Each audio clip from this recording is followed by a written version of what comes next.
Maswerteng gabi po mga ka-STL. Narito na pong resulta ng STL Pangasinan para sa araw na to, 3rd draw, September 28, 2025, araw ng linggo. Naway ang mga natayaan niyo pong mga numero kanina ay manalo nawa ngayong gabing ito, 8:45 PM. Kaya kunin niyo na po yung mga ticket. Narito na pong resulta.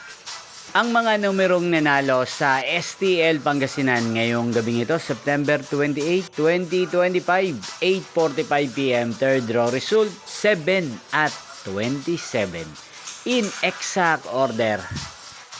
At ngayong gabing ito sa STL Pangasinan, natin pong i-shoutout ang lagi pong nanonood din sa channel nito, si Kuya Rico ng Pangasinan. Shoutout po sa inyo, Kuya Rico. Sana po ay nasa maayos kayong kalagayan. At sa lahat po ng mga taga-Pangasinan dyan na lagi pong nanonood sa channel na to, shoutout po sa inyo. Inyo pong napanood ang resulta ng STL Pangasinan sa channel na to, Roderick Hernandez TV. Magkita-kita pong muli tayo bukas ng 12 PM para sa first draw result ng STL Pangasinan. Thank you for watching.